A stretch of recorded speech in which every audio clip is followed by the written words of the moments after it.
The stuff they do not talk about when it comes to running a business. Boogada boogada. You ever played Crash Bandicoot? And there's this one villain character that comes at you like, boogada boogada. Well, that's like these little surprises in business that occur that as you grow in business, it's understandable why most business owners didn't even talk about it because they're in the weeds of it. So why even disclose that? Why even be vulnerable with people about that too, right? Um, you may want to talk about it later in your life, but since I'm in the journey and I want to share it, I feel like sharing it. Let's go ahead and jump in. Three things I want to cover today are late nights, hiring before you can, like in terms of reserves, sophisticated accounting. So let's start into number one, late nights. So late nights is exactly what I'm doing here today, as you can see from my window. Right before this, I was sending out some contracts to clients. It was in regards to the latest one was my dear friends that want to make an offer on their first investment property. So that's exciting times, and I'm glad to be a part of that. But I just got so slammed with other stuff throughout the day that I can't do it until, 10:30 p.m. right now. So yeah, as a business owner, you'll have late nights, you'll have 70, 80-hour weeks that feel like 2,000-hour weeks because of the intensity. But then if you're doing things right, hopefully the majority of your year is a lot calmer, but there will be intense seasons. And, they just don't talk about that. What was I doing before that? Oh yeah, for the property management company I'm contracted with, was talking to a person that was affected by the government shutdown, and so had to have a heart-to-heart conversation about, hey, no, you're going through that, but we can't set this thing back by 2 weeks in the hopes that you'll get a deposit. We've already set it back far enough, and we've tried to work with you, offering cash for keys so you could vacate, have a little bit of extra money to move out, and also trying to avoid an eviction on your record. But, we just can't work with another 2 weeks. So, having those heart-to-heart conversations can be tense sometimes because he was getting understandably a little emotional about it. No man wants to be facing the consequences of life through unfortunate circumstances that are largely out of his control, especially with the job market being also depressed. He can't just go and find something lickety-split. Number two, hiring before you can. So you hear all of these guys on the internet saying, man, it was a game changer when I just hired the right people. And I just sat back and relaxed and took a nap for 15 hours a day. It was fantastic.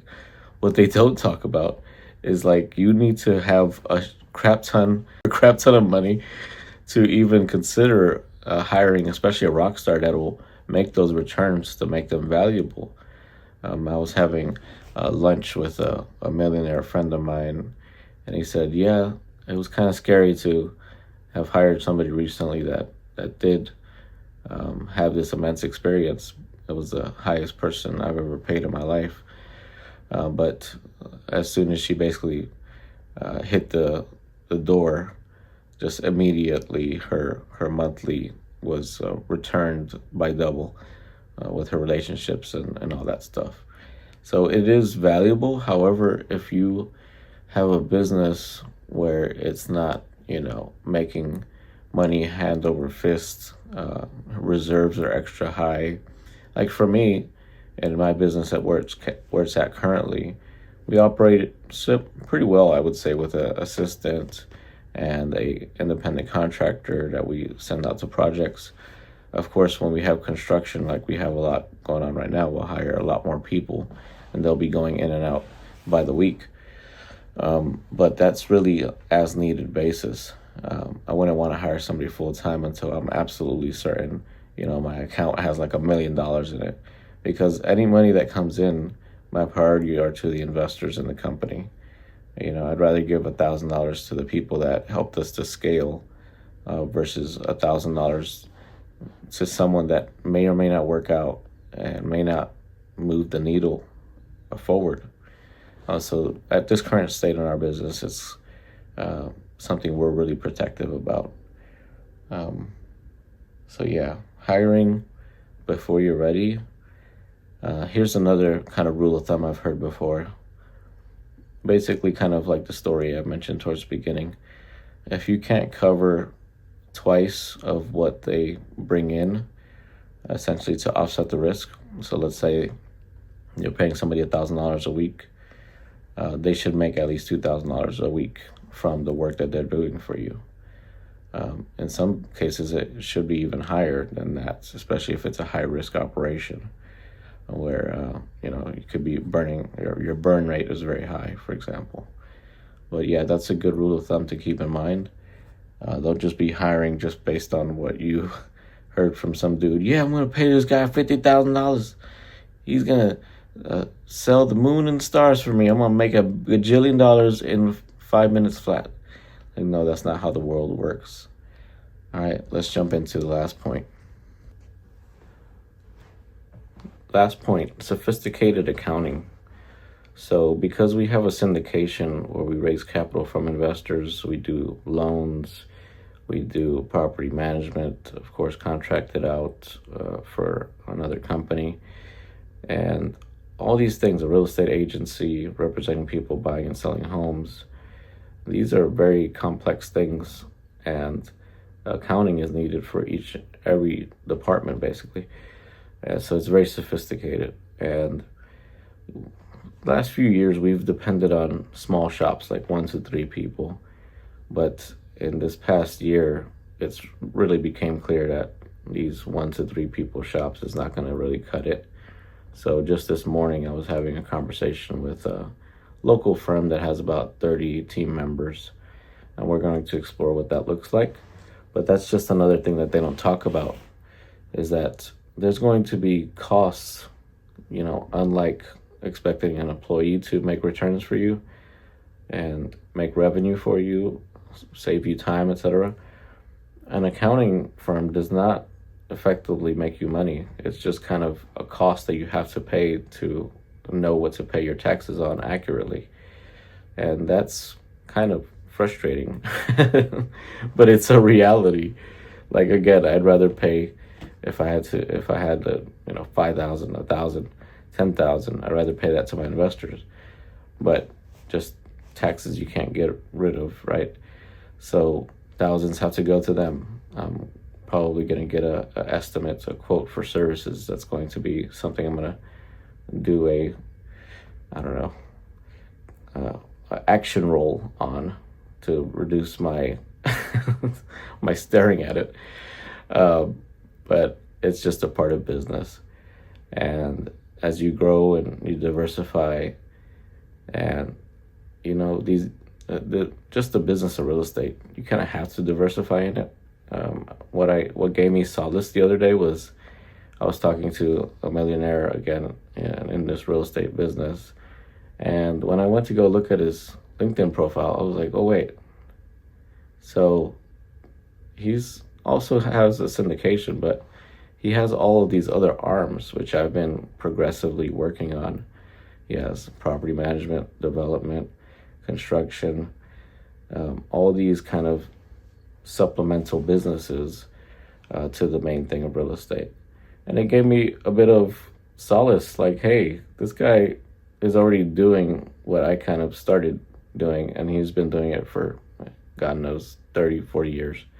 So he's been in and out of different peaks and valleys in the market, which every business is cyclical. But yeah, I'm drawing way far away from sophisticated accounting here. But to bring it back, have spreadsheets for every single thing. Track everything you can, especially if you're paying in cash. Like, let's say you're paying some workers for a couple days' work.